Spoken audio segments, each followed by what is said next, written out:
ಇಂದು ನಾವು ಭೈರವಿ ಜಂಪೆ ಅಥವಾ ಏರು ಜಂಪೆಯ ಬಗ್ಗೆ ಅಧ್ಯಯನ ಮಾಡೋಣ. ಭೈರವಿ ಜಂಪೆ ತಾಳದ ಸ್ಟ್ರಕ್ಚರ್ ಹೀಗಿದೆ, ಹೇಳಿಕೊಡ್ತೇನೆ. ತತ್ತ ಧೀಂ ತತ್ತ ಧೀಂ ತತ್ತ ಧೀಂ ತತ್ತ ಧೀಂ ಹೀಗೆ ಹೋಗ್ತದೆ ಭೈರವಿ ಜಂಪೆ ತಾಳ. ನೋಡಿ, ತತ್ತ ಧೀಂ ತತ್ತ ಧೀಂ ತತ್ತ ಧೀಂ ತತ್ತ ಧೀಂ. ಇದಕ್ಕೆ ಭಾಗವತರು ಪದ್ಯ ಹೇಳುವಾಗ, ಏರು ಪದ್ಯ ತೆಗೆಯುವಾಗ ಮೆಲ್ಲ ನಡೆ ಬಾರಿಸಬೇಕು. ಡಗ್ ಡಗ್ ಡಗ್ ಡಗ್ ಡಗ್ ಡಗ್ ಡಗ್ ಡಗ್ ಡಗ್ ಅಂತ ಮೆಲ್ಲವಾಗಿ ಬಾರಿಸಬೇಕು. ಹೀಗೆ ಡಗ್ ಡಗ್ ಡಗ್ ಡಗ್ ಡಗ್ ಡಗ್ ಡಗ್ ಡಗ್ ಡಗ್ ಡಗ್ ಡಗ್ ಹೀಗೆ ಬಾರಿಸ್ತಾ ನಂತರ ಬಿಡ್ತಿಗೆ ಬಾರಿಸಬೇಕು. ಡಗ್ ಡಡ್ಡಾಗ್ ಡಗ್ ಡಡ್ಡಾಗ್ ಡಗ್ ಡಡ್ಡಾಗ್ ತರಿಕೆಡ ನಕತಾಂಕ್ 4 ಸಾರಿ ಬಾರಿಸಬೇಕು.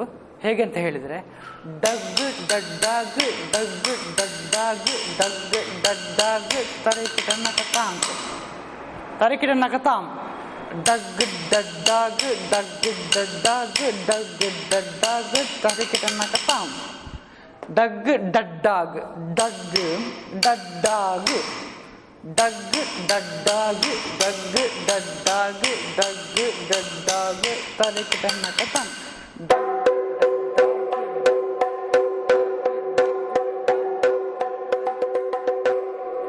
ಇದಾದ್ಮೇಲೆ 4 ಸಾರಿ ಬಾರಿಸಿ ಆದ್ಮೇಲೆ ಡಗ್ ಡಡ್ಡಾಗ್ ತರಿಕಿಟ ನಕತಾಂಕ್ ಅದು 4 ಸರ್ತಿ ಬಾರಿಸಬೇಕು. ಡಗ್ ಡಡ್ಡಾಗ್ ತರಿಕಿಟ ನಕತಾಂಕ್ ಡಗ್ ಡಡ್ಡಾಗ್ ತರಿಕಿಟ ನಕತಾಂಕ್ ಡಗ್ ಡಡ್ಡಾಗ್ ತರಿಕಿಟ ನಕತಾಂಕ್. ಇದಾದ್ಮೇಲೆ ತರಿಕಿಟ ನಕತಾಂ ಎಂದು 4 ಸಾರಿ ಬಾರಿಸಬೇಕು. ತರಿಕಿಟ ನಕತಾಂ ತರಿಕಿಟ ನಕತಾಂ ತರಿಕಿಟ ನಕತಾಂ ತರಿಕಿಟ ನಕತಾಂ.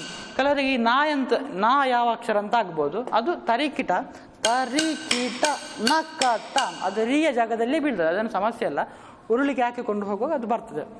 ತರಿಕಿಟ ನಕತಾಂ ಅದು ಹೇಳಲಿಕ್ಕೆ ಬೇಕಾಗಿ ಮಾತ್ರ ಹಾಗೆ ಮಾಡಿದ್ದು.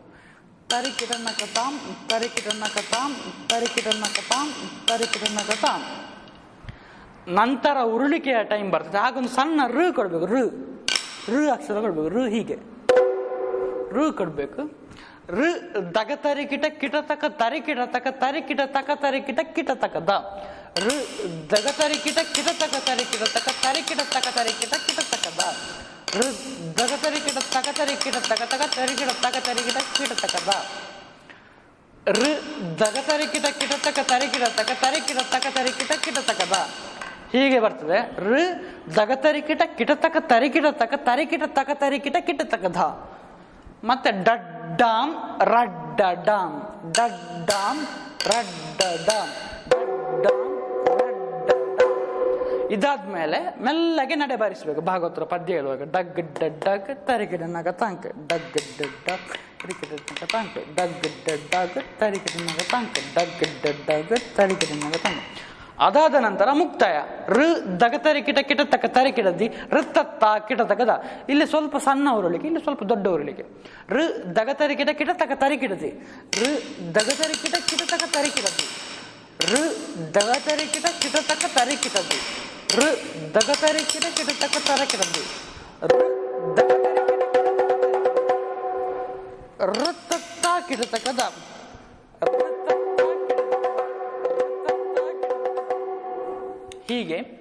ಹೀಗೆ ಹೋಗ್ತದೆ. ಈ ತಾಳದ ಸ್ಟ್ರಕ್ಚರ್ ತತ್ತ ಧೀಮ್ ಅಂತ ಬರ್ತದೆ. ಮೊದಲು ಮೆಲ್ಲಗೆ ಡಗ್ ಡಡ್ಡಾಗ್ ಬಾರಿಸಬೇಕು.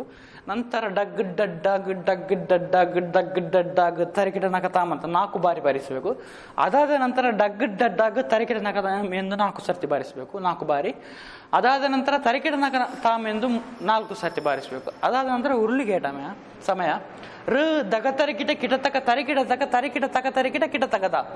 ಅದಾದ್ಮೇಲೆ ಡಡ್ಡಾಮ್ ರಡ್ಡಡಾಮ್ ಅಂತ ಬಿಡ್ತಿಗೆ ಮುಕ್ತಾಯ ಹಾಕಬೇಕು. ನಂತರ ಭಾಗವತರ ಪದ್ಯ ಹೇಳ್ತಾರೆ, ನಡೆ ಬಾರಿಸಬೇಕು. ಡಗ್ ಡಡ್ಡಾಗ್ ತರಿಕಿಟ ನಕತಂಕದ ಬಾರಿ ಮೆಲ್ಲಗೆ ಬಾರಿಸಬೇಕು. ಅದಾದ ನಂತರ ಮುಕ್ತಾಯಕ್ಕೆ ಎತ್ತುಗಡೆ ಕೊಡ್ತಾರೆ. ಋ ದಗತರಿಕಿಟ ಕಿಟತಕ ತರಿಕಿಡದಿ ಋತ್ತತ್ತ ಕಿಟತಕದ. ಹೀಗೆ ಮುಕ್ತಾಯ ಬಾರಿಸಬೇಕು. ಇದನ್ನೀಗ ಪ್ರಾರಂಭದಿಂದ ನಾನು ನಿಧಾನವಾಗಿ ಬಾರಿಸ್ತೇನೆ, ನೋಡಿ. ಡಗ್ ಡಡ್ಡಾಗ್ ಡಗ್ ಡಡ್ಡಾಗ್ ಡಗ್ ಡಗ್ ಬಿಡ್ತಿಗೆ ಬಾರಿಸ್ತೇನೆ. ಡಗ್ ಡಡ್ಡಾಗ್ ಡಗ್ ಡಡ್ಡಾಗ್ ಡಗ್ ಡಡ್ಡಾಗ್ ತರಿಕಿಟ ನಕತ ಡಗ್ ಡಡ್ಡಾಗ್ ಡಗ್ ಡಡ್ಡಾಗ್ ಡಗ್ ಡಡ್ಡಾಗ್ ತರಿಕಿಟ ನಕತ ಡಗ್ ಡಡ್ಡಾಗ್ ಡಗ್ ಡಡ್ಡಾಗ್ ಡಗ್ ಡಡ್ಡಾಗ್ ತರಿಕಿಟ ನಕತ ಡಗ್ ಡಗ್ ಡಗ್ ಡಗ್ ಡಗ್ ಡಗ್ ತರಿಕಿಟ ನಗತ ಡಗ್ ಡಗ್ ತರಿಕಿಟ ನಗತ ಡಗ್ ಡಗ್ ತರಿಕಿಟ ನಗತ ಡಗ್ ಡಗ್ ತರಿಕಿಟ ನಗತ ಡಗ್ ಡಗ್ ತರಿಕಿಟ ನಗತ ತರಿಕಿಟ ನಗತ ತರಿಕಿಟ ನಗತ ತರಿಕಿಟ ನಗತ ತರಿಕಿಟ ನಗತ ರಡ್ಡ ತರಿಕಿಟ ಕಿಟಕ ತರಿಕಿಟ ತಕ ತರಿಕಿಟ ತಕ ತರಿಕಿಟ ಕಿಟಕ ದ ಡಡ್ಡಂ ರಡ್ಡಡ್ಡಂ ಡಗ್ ಡಗ್ ತರಿಕಿಟ ನಗತ ಡಗ್ ಡಡ್ ತರಿಕಿಟ ನಗತ ಡಗ್ ಡಡ್ ತರಿಕಿಟ ನಗತ ಡಗ್ ಡಡ್ ತರಿಕಿಟ ನಗತ ಮುಕ್ತಾಯ ತರಿಕಿಟ ನಗತ ರಡ್ಡ ತರಿಕಿಟ ಕಿಟಕ ತರಿಕಿಟ ಋತ್ತ ಕಿಟಕ ಇನ್ನೊಮ್ಮೆ ಬಾರಿಸನೆ ರಡ್ಡ ತರಿಕಿಟ ಕಿಟಕ ತರಿಕಿಟ ಋತ್ತ ಕಿಟಕ ಹೀಗೆ ಬಾರಿಸಬೇಕು. ತಾಳದ ಬಗ್ಗೆ ಸ್ವಲ್ಪ ಗಮನ ಕೊಡಬೇಕು. ಋ ಅಕ್ಷರವನ್ನು ಸ್ಪಷ್ಟವಾಗಿ ಕೇಳುವ ಹಾಗೆ ಮಾಡಬೇಕು. ಮತ್ತೆ ಬೇರೆ ಏನು ಕಷ್ಟದಿಲ್ಲ. ಇಲ್ಲಿ ಕೂಡ ರಡ್ಡ ಡಮ್ ಸ್ಪಷ್ಟವಾಗಿ ಇರಬೇಕು. ಋ ಸ್ಪಷ್ಟವಾಗಿ ಕೇಳಬೇಕು. ಋ ಅನ್ನೊಂದು ಕಲಿಬೇಕು. ಹೀಗೆ ನೋಡಿ ಋ ಈ ಅಕ್ಷರ ಈ ತಾಳದಲ್ಲಿ ಈ ಹೊಸ ಅಕ್ಷರ ಋ ಹೀಗೆ ಬಾರಿಸಲಿಕ್ಕೆ ಕಲಿಬೇಕು. ಒಂದು ವಾರದ ತನಕ ಇದನ್ನು ಪ್ರಾಕ್ಟೀಸ್ ಮಾಡಬೇಕು. ದಿನದಲ್ಲಿ ಒಂದು 7-8 ಬಾರಿ ಪ್ರಾಕ್ಟೀಸ್ ಮಾಡಬೇಕು.